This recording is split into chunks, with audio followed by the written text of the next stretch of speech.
हमारा सबसे बड़ा शत्रु कौन है? आप में से कुछ कहेंगे कि जो हमारा विनाश चाहे, तो कुछ कहेंगे कि जो पीठ पीछे प्रहार करे। आप में से कुछ ये भी मानते हैं कि जो हमारे परिवार की शांति को भंग करे वो हमारा शत्रु है, और कुछ ये भी मानते हैं कि जो हमारे सामाजिक सम्मान को समाप्त कर दे वो हमारा सबसे बड़ा शत्रु है ना। परंतु सत्य इन सब से भिन्न है। हमारा सबसे बड़ा शत्रु हमारे सबसे निकट रहता है, या कहें हमारे भीतर रहता है। कौन है ये शत्रु? वो शत्रु है हमारा मन, हमारा मस्तिष्क। चूंकि ये हमें किसी भी क्षण उचित से अनुचित की ओर, धर्म से अधर्म की ओर ढकेलता है। ये एक क्षण में हमारा परिवार तोड़ सकता है, हमारी प्रतिष्ठा भंग कर सकता है। इसलिए यदि सफल होना, श्रेष्ठ होना है, तो अपने मन पर नियंत्रण रखना सीखिए। यदि मन अनुशासित हो तो उससे अधिक सृजन कोई नहीं कर सकता, और यदि मन अनुशासित ना हो तो उससे अधिक विध्वंस कोई नहीं कर सकता। यदि मन में हार हो तो आपको कोई जिता नहीं सकता, और यदि मन में जीत की लगन हो तो आपको कोई हरा नहीं सकता। मुझे बल प्रयोग करने पर विवश मत करो।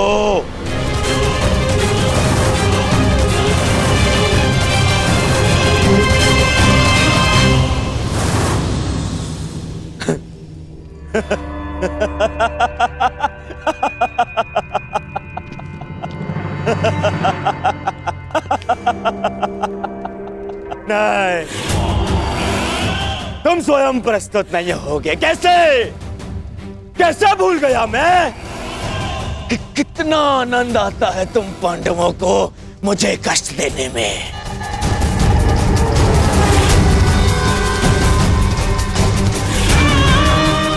तो ठीक है, धर्मराज युधिष्ठिर, प्रार्थना कर रहे होगे तुम कि मैं तुम्हें पकड़ ना पाऊं। व्यर्थ है, व्यर्थ है।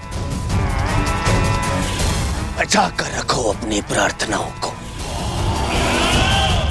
अगले 12 वर्ष में काम आएंगी तुम्हारी प्रार्थनाएं, बचा के रखो। और युधिष्ठिर तो ठीक, वो भीम कहां है? कहां वो भीम? भीम,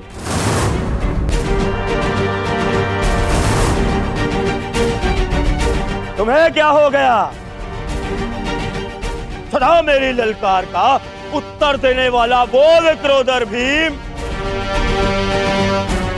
कहां छिपा बैठा है? हाय काकर, कहां छिपा बैठा है? क्या हो गया भीम? देख, एक तेरे समक्ष वही दुर्योधन है जिसने पंचाली का अस्त्र हरण करवाया था।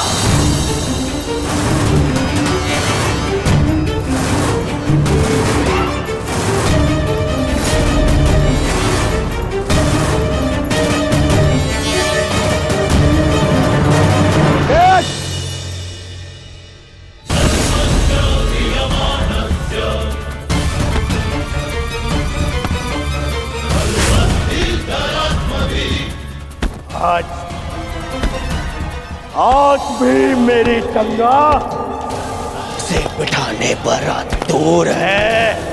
आज भी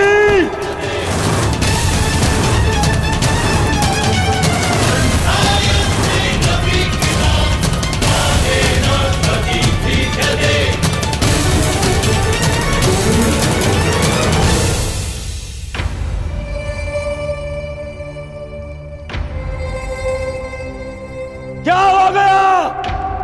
कहां छुपा बैठा है? बड़ बोला भीम कहां?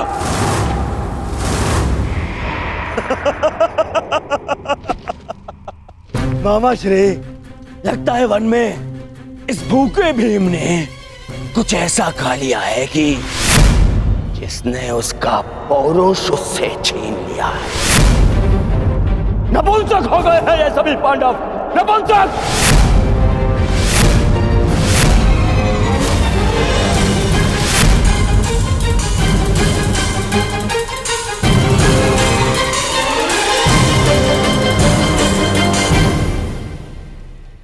स्मरण है महाराज, आपने क्या कहा था? आपने कहा था कि आप चाहते हैं कि आपका पुत्र आपको गर्व भरी दृष्टि से देखे, परंतु इस समय आपका व्यवहार आपके पुत्र की दृष्टि झुका देगा। देखिए, किसी दूसरे राज्य का युवराज आपकी प्रजा में सबको ऐसे ललकार रहा है जैसे विराट राज उसके दास हैं, और आप यूं मौन खड़े हैं।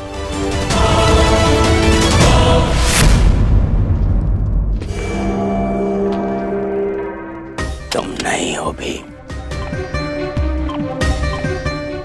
तुम भी नहीं।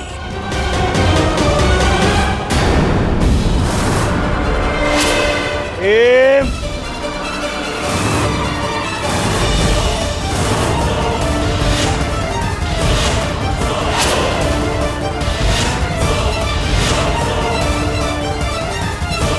मैं जानता हूं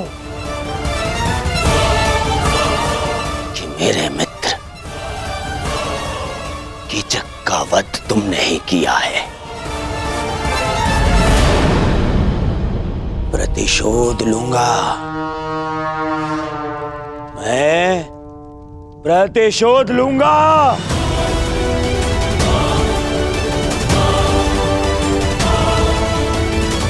महाराज, राजा वो नहीं होता जो स्वर्ण सिंहासन पर बैठे हीरक मुकुट धारण करे। राजा वो होता है जो अपनी प्रजा के मन के सिंहासन पर बैठे मान का मुकुट धारण करे। चेत जाइए महाराज, चेत जाइए। इस समय आपका पुत्र कुमार उत्तर ही नहीं, अपितु आपकी प्रजा भी अपने राजा से साहस की आशा बांधे खड़ी है। पूरे राज्य के समक्ष आपका निरादर हो रहा है। जागिए महाराज, जागिए। अब यही अवसर है सबको बता देने का कि मत्स्य के राजा आप हैं।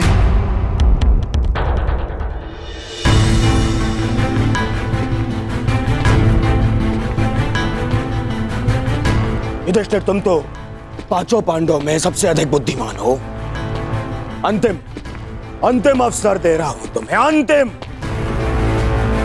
पांचाली समेत पांचों भाई मेरे समक्ष आ जाओ, क्योंकि जब तक मैं तुम्हें पहचान नहीं लेता मैं यहां से किसी को जाने नहीं दूंगा। भले ही पूरी रात्रि बीत जाए, किसी को नहीं। पांचों पांडवों के समक्ष पांचाली सैरंध्री, अच्छा नाम है। दासी सैरंध्री, हस्तिनापुर युवराज के लिए मदिरा प्रस्तुत करो।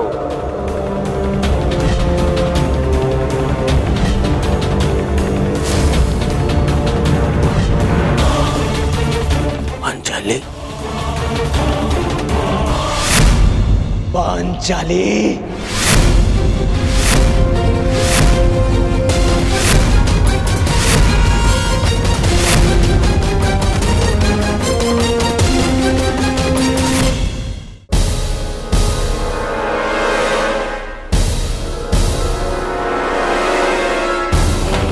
मामा श्री ठीक कहते हैं, क्रोध में मैं बुद्धि से काम नहीं लेता। महाराज, आप केवल भय और संशय के दबाव में हैं। अपने भय और संशय को दूर कीजिए महाराज, दूर कीजिए और रोकिए इस दुर्योधन को महाराज, रोकिए। मैं उन 5 मोतियों को ढूंढ रहा था, जबकि वो सूत्र मेरे समक्ष है।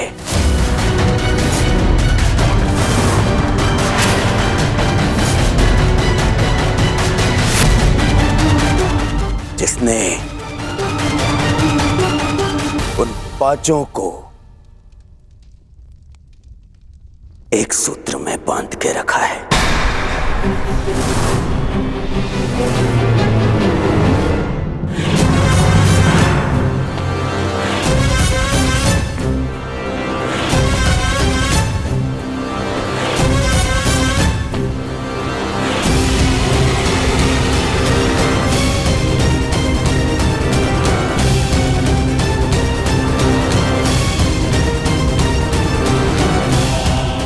जानता हूं कि ये तुम ही हो द्रौपदी, कि पूरे समय अपना मुख घूंघट से छुपा के रखे। कीचक की इतनी प्रताड़ना के पश्चात भी मुख से आह तक ना निकाले। कुछ कीजिए महाराज। किस बात का भय है? क्या उसका कारण वस्त्रहरण की लज्जा है, या फिर पुनः अपमान का डर? देखना, जो पांडव मेरे ललकार के पश्चात भी प्रस्तुत नहीं हुए, वो कैसे तुम्हारे घूंघट उठाते ही प्रस्तुत हो जाएंगे।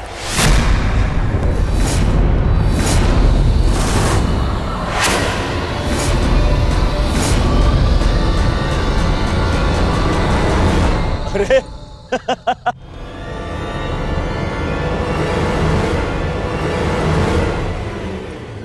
शाबाश दुर्योधन, अब होगा इन पांडवों का अज्ञातवास भंग।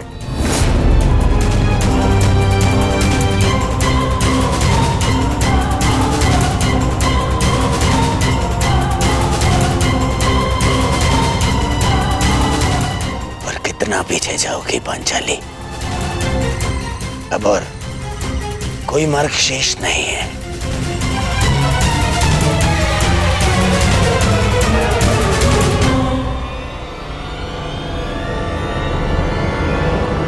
रुक जाओ कुमार दुर्योधन।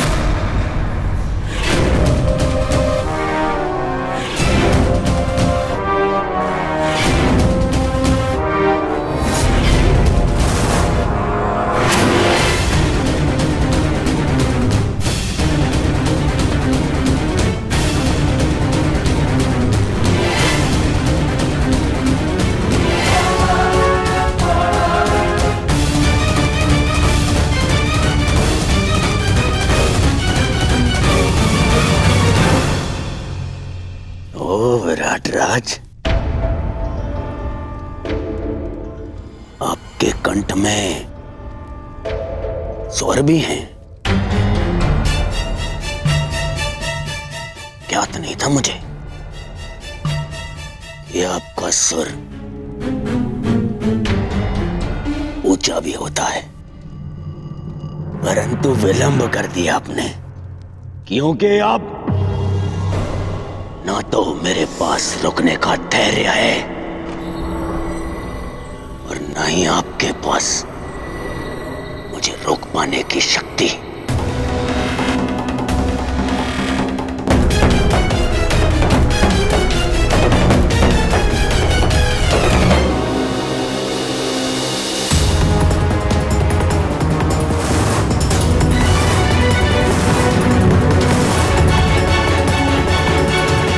मैं सावधान करता हूं कुमार दुर्योधन।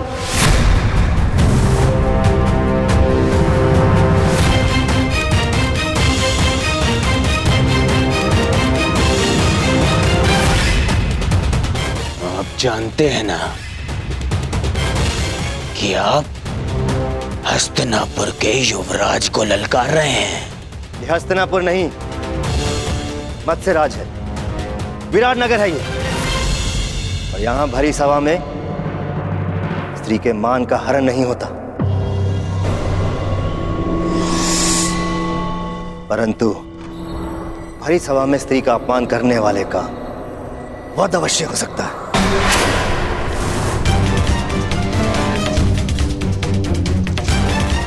मेरी प्रजा तुम्हारी दास नहीं, तुम्हारा उन पर कोई अधिकार नहीं। सैरंध्री को छूने का प्रयास भी मत करना।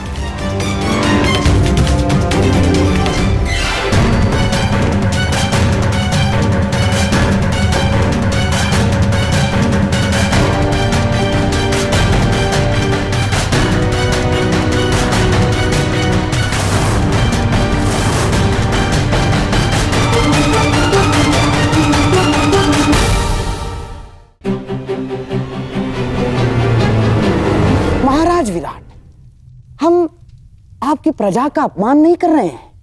हम तो केवल पांडवों को ढूंढने का प्रयास कर रहे हैं। स्मरण है ना आपको, आपके सेनापति ने हमें वचन दिया था कि मत्स्य राज्य पांडवों को ढूंढने में हमारी सहायता करेगा। सहायता सर झुका के मांगी जाती है गंधार नरेश, उंगली उठाकर नहीं। और रही बात वचन की, तो वो मैंने नहीं, कीचक ने दिया था। उसकी मृत्यु के साथ उसका वचन भी टूट गया। आप लोग शीघ्र ही यहां से प्रस्थान करें, वही आपके हित में होगा। आप मुझे देख वजह दुर्योधन को ललकार रहे हैं। देख वजह दुर्योधन को। नहीं, मैं हस्तिनापुर के मध्य अंध युवराज को चेतावनी दे रहा हूं। आपके आगमन पर हमने आपका बहुत आदर सत्कार किया। विवश मत कीजिएगा कि आपके प्रस्थान पर आपका निरादर करना पड़े। अरे हट! इसे तो मैं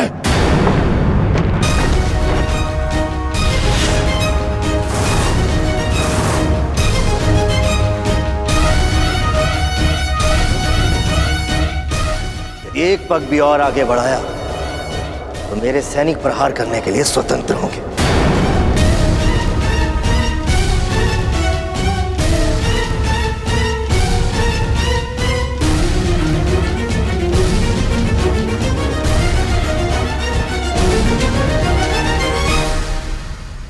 मैं तुम्हें क्षमा नहीं करूंगा विराटराज। मेरा अपमान है, प्रतिशोध अवश्य लूंगा। दुर्योधन, यह अवसर उचित नहीं है। चलो यहां से।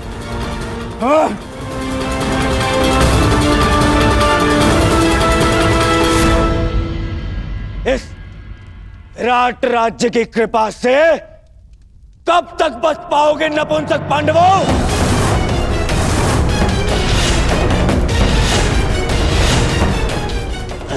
तुम्हें फिर से वन बेचकर ही सांस लूंगा।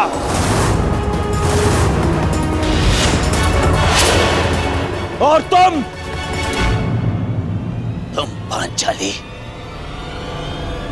तुम्हारा दर्प एक बार फिर तोड़ेगा यह दुर्योधन।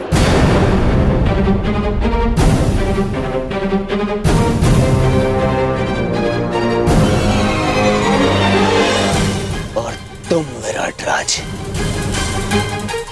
तुमने तो मत्स्य के विनाश को ललकारा है। अब पांडवों के साथ साथ तुम्हारा भी विनाश होगा।